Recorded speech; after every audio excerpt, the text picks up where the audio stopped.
Chemtrail flu, have you had it yet? You're sick. Your nose is stuffy. Your body aches, you're sweaty, coughing, sneezing, and you don't have enough energy to get out of bed. It's not the flu, according to Dr. Len Horowitz. His opinion is not based on conspiracy theory but on conspiracy fact. Over the past 10 years, Dr. Horowitz has become America's most controversial medical authority. A university-trained medical researcher, Horowitz, 48, charges that elements of the United States government are conspiring with major pharmaceutical companies to make large segments of the population sick. The mainstream media is reporting that hospital emergency rooms are jammed with patients suffering from a bizarre upper respiratory infection that doesn't quite seem like a virus. They are reporting that it's a mystery flu and that the flu vaccines are ineffective against it. That's all hogwash, bogus nonsense, says Dr. Leonard Horowitz. The fact of the matter is, we have seen this type of an epidemic since the end of 1998 and the beginning of 1999. People have been hacking and coughing with this bizarre illness that does not seem to follow any logical viral or bacterial onset and transition period. If it was a really bacterial or a viral infection, it would have caused a fever, but it didn't. It lasts for weeks, if not months. Sinus congestion, sinus drainage, cough, fatigue, general malaise. People have been feeling off. The Armed Forces Research Institute of Pathology has registered a patent for the pathogenic Mycoplasma that is causing the epidemic. You can see the patent report in the book, Healing Codes for the Biblical Apocalypse. Mycoplasma is not really a fungus, it's not really a bacteria, it's not really a virus. It has no cell wall. It goes deep into the cell nuclei, thereby making it very difficult to mount an immune response against it. It's a man-made biological weapon. The patent report explains how it causes chronic upper respiratory infections that are virtually identical to what's going on right now. Chemtrails destroy your immune function. I believe the chemtrails are responsible for a chemical intoxication of the public, which would then cause a general immune suppression, low grade to high grade, depending on exposure. The immune dysfunction allows people to become susceptible to opportunistic infections, such as this Mycoplasma and other opportunistic infections, says Dr. Horowitz. I first began to investigate chemtrails when some were sprayed over my home in northern Idaho. I took pictures of them, and then contacted the Environmental Protection Agency of the state, who were clueless and referred me to the Air Force.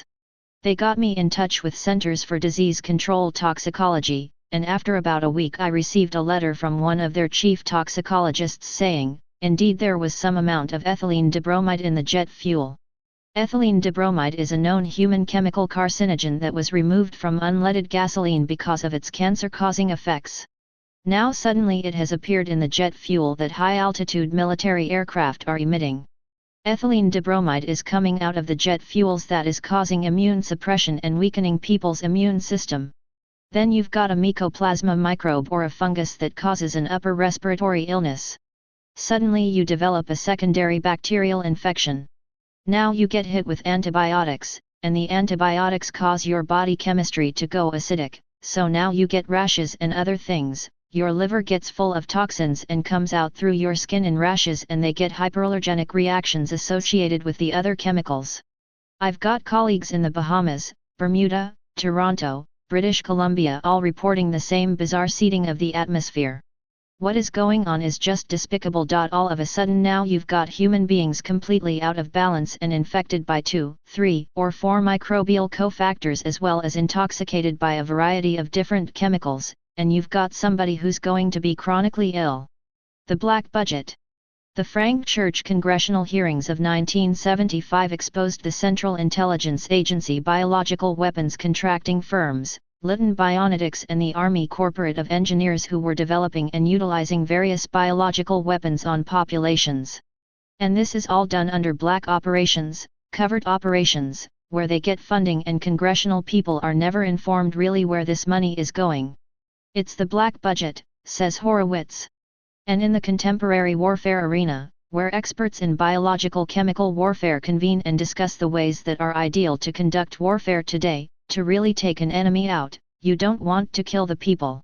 You want to produce people who are chronically ill and become dependent on the state and totally sap the resources of the country.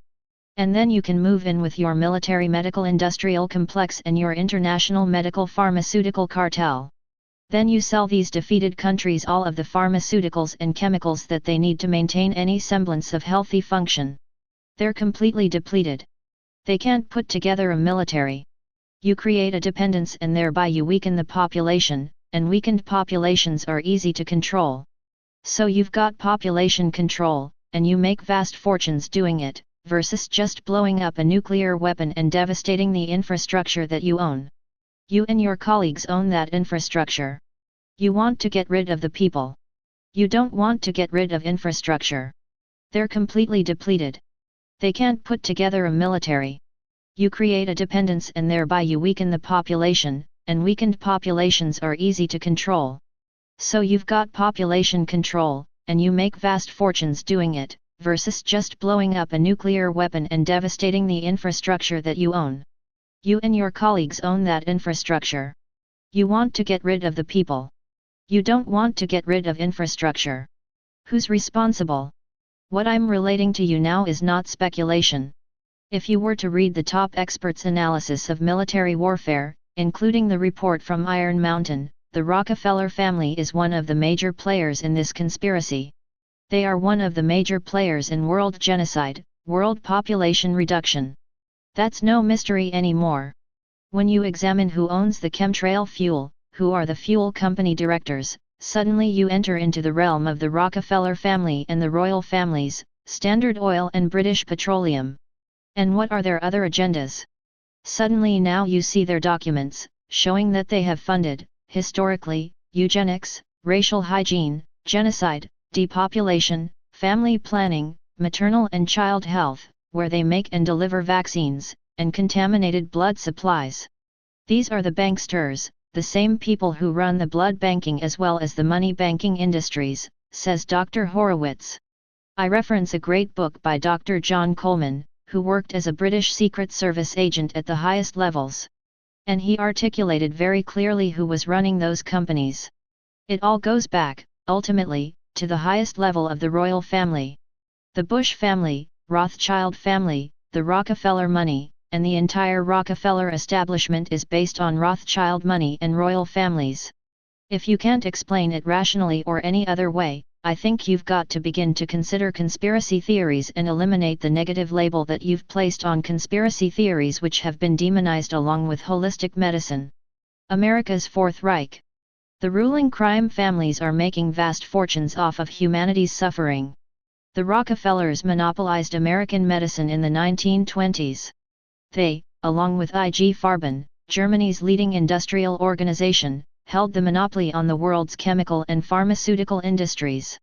The Rockefellers and IG Farben worked together before World War II and during World War II.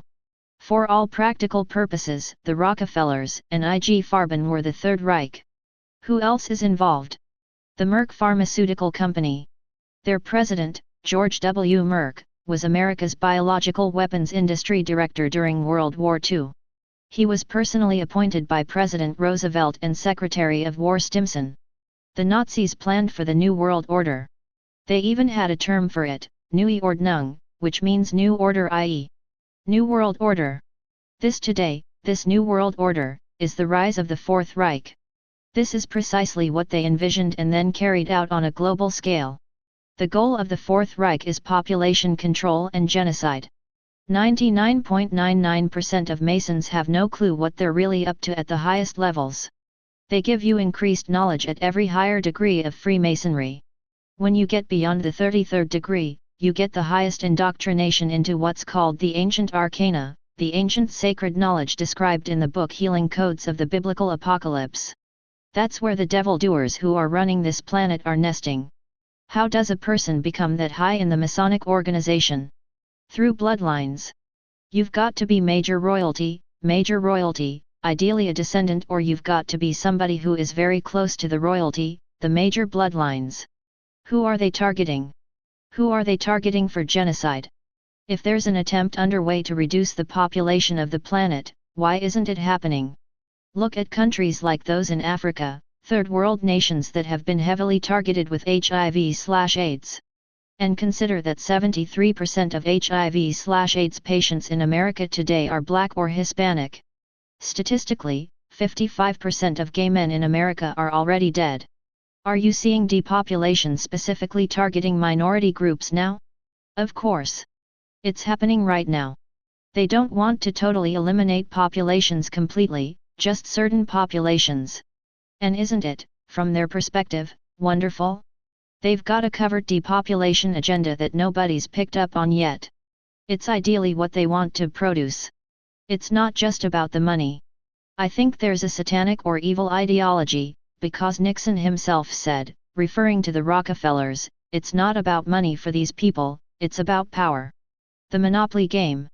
At the end of the monopoly game, what do?